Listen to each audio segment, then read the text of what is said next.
All right, so today we're diving into something that I think is pretty much on everyone's minds these days, and that's diversity in the workplace. Yeah, definitely, it's everywhere you turn, it feels like. It really does.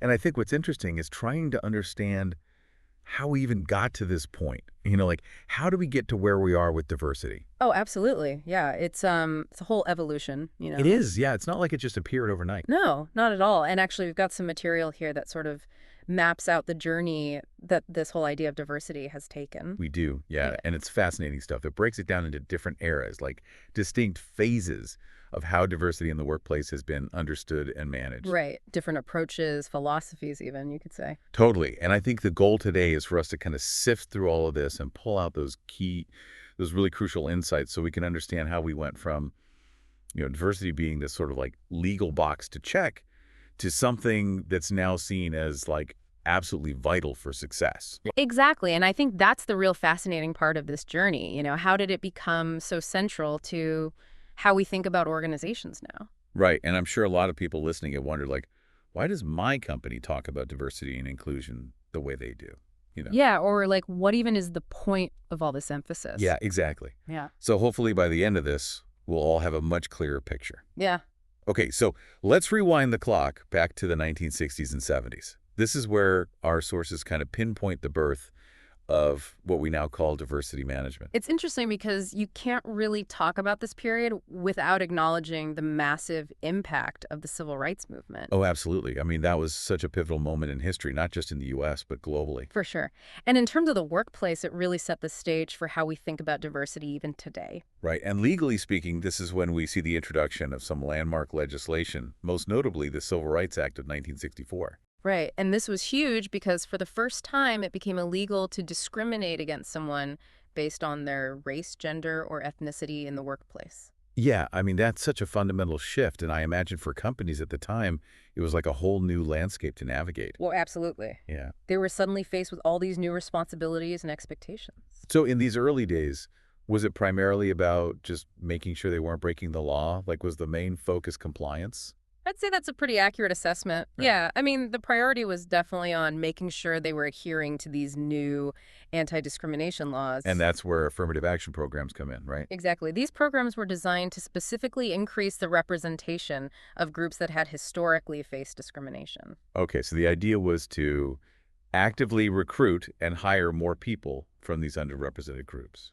Right, and it was a way to try and level the playing field in a sense, Yeah. to create more opportunities. And this was all driven by legal requirements, right? Mm. Like it wasn't necessarily because companies were seeing diversity as a benefit in itself. Yeah, I mean, at this stage, it was much more about avoiding legal repercussions than anything else. It was seen as kind of a necessary cost of doing business. Right. And we actually have a really interesting example of this.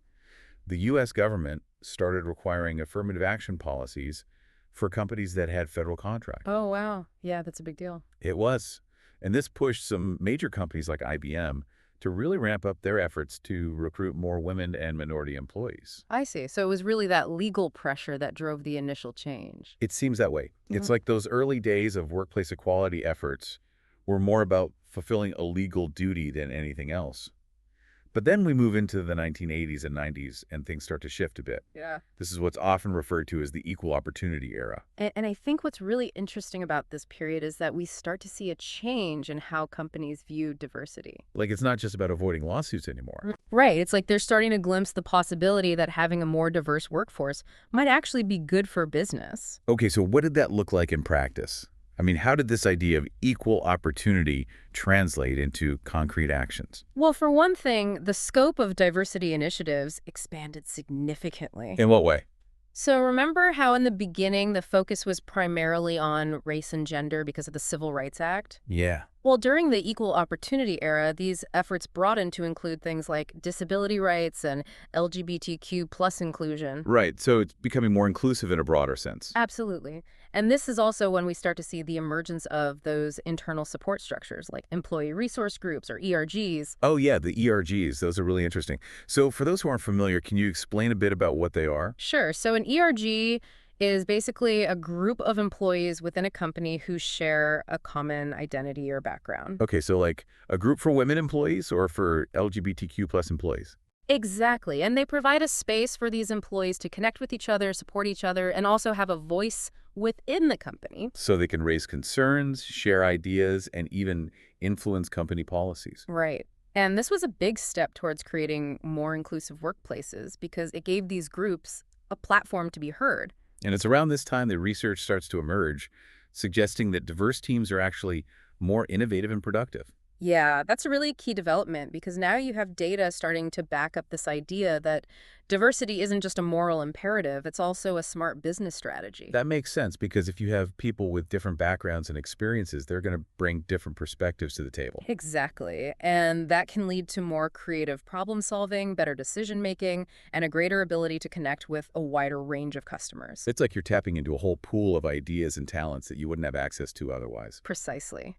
And we have a great example of this shift in thinking. AT&T launched its first LGBTQ plus ERG back in 1987. Wow, so they were kind of pioneers in this area. They were, All and right. it really shows how companies were starting to see the value of not just complying with the law, but actually actively supporting and embracing their diverse employees. Yeah, it's like a real turning point. And it makes you think about how the impact of those early ERGs might still be felt in workplaces today. Oh, I'm sure it is. Those were some of the seeds that were planted that led to the much broader understanding of diversity that we have now. Absolutely. So that brings us to the 2000s and the present day, which is described as the strategic diversity management era. Now, that term strategic suggests a much deeper level of integration. Oh, definitely. This is where diversity really goes from being this kind of separate program to something that's deeply embedded in the company's overall strategy. So it's not just about HR anymore. It's about the entire organization. Exactly. And it's also about recognizing that diversity is not just about who you hire, it's about how you treat those employees once they're there. Okay, so what are some of the hallmarks of this strategic era? Well, there's a much stronger emphasis on leadership development and talent management programs specifically designed for diverse employees. So it's about making sure that they have the same opportunities to advance and grow within the company. Right. And we also see the rise of supplier diversity programs, which is about recognizing the importance of working with a diverse range of businesses. So it's about looking at your entire supply chain Yeah, and making sure that it reflects your commitment to diversity. exactly. And another really important aspect of this era is the focus on data and measurement. Okay. So it's not just about good intentions anymore. It's about actually tracking progress and holding yourself accountable. Right. Companies start implementing diversity metrics to see where they're at, what's working, and where they need to improve. That makes a lot of sense. And we also start to see a shift in the language, right? There's more talk about inclusion alongside diversity. Oh, yeah. That's a crucial distinction. It's not just about having people from different backgrounds in the room. It's about making sure that everyone feels valued, respected, and empowered to Right. contribute. So it's about creating a culture where everyone feels like they belong. Precisely. And the business case for all of this becomes even stronger. Right. There was a really influential McKinsey report that came out in 2018. Oh, yeah. Remember that one? What did it say? It found that companies that were in the top quartile for diversity were 35% more likely to have financial returns above their national industry medians. Wow, that's a pretty significant difference. It is, and it really underscores the fact that diversity is not just a nice to have, it's a smart business move. So now diversity is seen as this crucial ingredient for success. It influences everything from hiring to promotions. And it's not just talk either. Companies like Google and Microsoft are putting their money where their mouth is. They're investing heavily in diversity initiatives and tracking their progress very closely. It's like diversity has finally become mainstream. It's no longer this fringe idea. And it's amazing to see how far it's come, from being this legal obligation to something that's now recognized as essential for innovation and growth. Absolutely. Yeah. Okay, so our sources also touch on this idea of globalization and diversity. It seems like as businesses become more global, the whole concept of diversity gets even more complex. Oh, yeah, for sure. It's like you're adding another layer of the onion. Because now you're not just dealing with diversity within one country, you're dealing with it on a global scale. Right. And that means navigating a whole range of cultural differences and perspectives. So what are some of the challenges that companies are facing in this global context? Well, one big one is just the sheer complexity of it all. You've got employees from all over the world with different backgrounds, different languages, different customs. It's like trying to manage a kaleidoscope. It kind of is. Yeah. And it requires a much deeper understanding of cultural nuances and sensitivities. Right. And I imagine training becomes even more important. Absolutely. Companies are now investing a lot more in cultural competence training to help their employees work effectively across borders. So it's about understanding how to communicate and collaborate with people from different cultures. Exactly. And there's also a growing focus on the concept of intersectionality. Intersectionality. Can you break that down for us? Sure. So, intersectionality is about recognizing that people's identities are complex.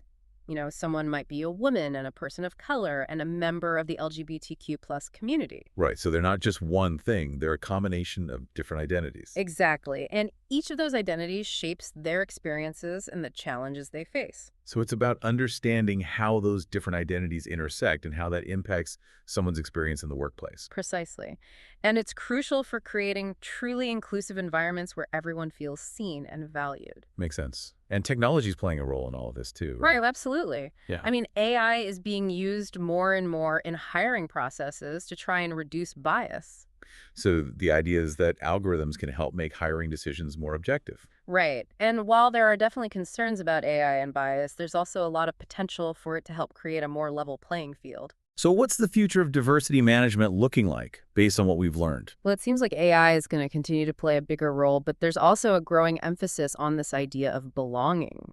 Belonging, that sounds even deeper than inclusion. It is. It's about moving beyond just tolerance and acceptance to actively seeking out and valuing different perspectives. So it's about making sure that everyone feels like they truly belong Yeah. and that their contributions are valued. Exactly. And another interesting trend is the rise of remote work. Right, because now companies can hire people from anywhere in the world. Exactly. And that opens up a whole new pool of talent and diversity. It's like the possibilities are endless. And we have a great example of a company that's really taking this global approach seriously, Unilever.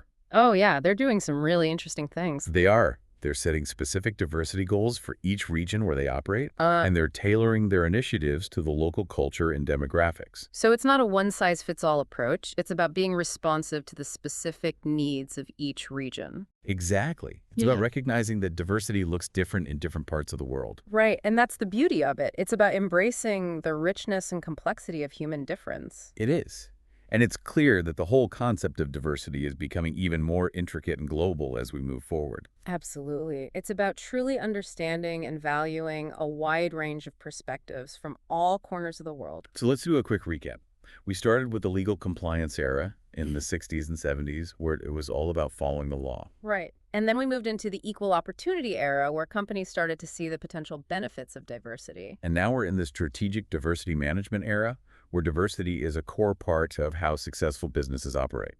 And looking ahead, it seems like the focus is going to be even more on global diversity, cultural competence, and using technology to create truly inclusive workplaces. Yeah, it's been quite a journey. It has, and it's fascinating to see how far we've come. It really is.